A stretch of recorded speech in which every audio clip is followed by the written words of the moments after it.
اعوذ باللہ من الشیطان اللعین الرجیم بسم اللہ الرحمن الرحیم رب اشرح لی صدری ویسر لی امری واحلل عقدۃ من لسانی یفقہوا قولی۔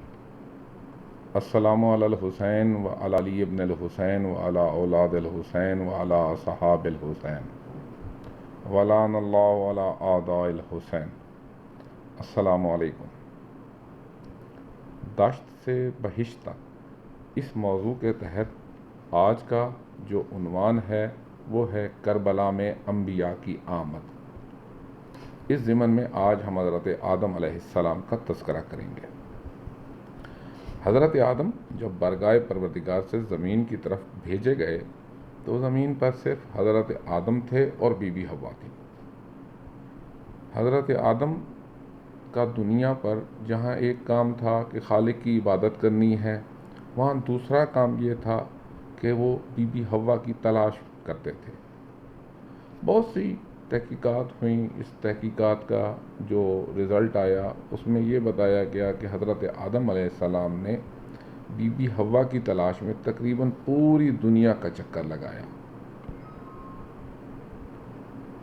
بہت سی کتب اس بات کی بھی دلیل ہیں کہ جب حضرت آدم علیہ السلام کربلا کی زمین پر پہنچے تو کربلا کی زمین کو اور موسم کو بہت سخت پایا۔ جب حضرت آدم علیہ السلام کربلا میں جائے امام شہادت حضرت امام حسین علیہ السلام کی جائے شہادت پر پہنچے تو وہاں پر آپ کو ایک ٹھوکر لگی جس سے آپ کے پاؤں سے خون جاری ہوا۔ زمین پر انسان کا یہ پہلی بار خون بہا اور انسان نے بھی پہلی بار اپنے خون کو دیکھا۔ تکلیف سے حضرت آدم نے بارگاہ خداوندی میں التجا کی کہ پروردگارا، مجھ سے ایسا کیا گناہ ہوا ہے کہ جس کی یہ سزا ملی ہے؟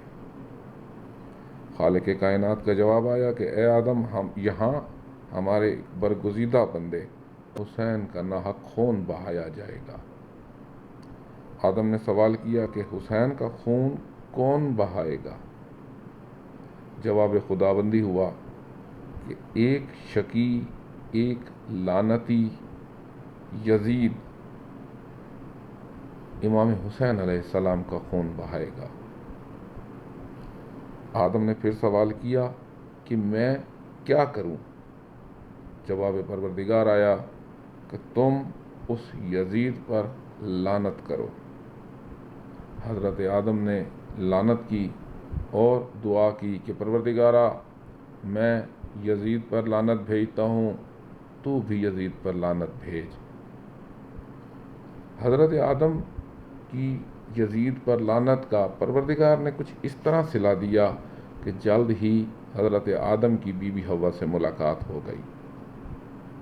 اب یہاں سوال یہ پیدا ہوتا ہے کہ حضرت آدم کی بی بی حوا سے ملاقات تو مقام جبل نور پر، جو کہ سعودی عرب میں واقع ہے، تو وہ کربلا میں اور مقام جبل نور سعودی عرب میں یہ کس طرح کا ایک تعلق ہے؟ اگر آپ آج بھی جغرافیائی حساب سے دیکھیں تو عراق، جو موجودہ عراق ہے، اس کی ایک سرحد سعودی عرب کے ساتھ ملتی ہے۔ اب جب حضرت آدم علیہ السلام تھے تو کوئی اور آدم بھی نہیں تھا، تو اب حضرت آدم علیہ السلام یزید پر لعنت کرتے تھے۔ اب ان کے تین کام ہو گئے: ایک پروردگار کی عبادت، دوسرا بی بی حوا کی تلاش، تیسرا امام حسین علیہ السلام کے قاتلوں پر لعنت، یعنی یزید پر لعنت۔ اب یہ سلسلہ جیسے ہی بڑھا تو پروردگار نے ان کی دعاؤں کو مستجاب فرمایا اور وہ سیدھا جبل نور پر پہنچے۔ وہاں پر بی بی حوا سے ملاقات ہوئی۔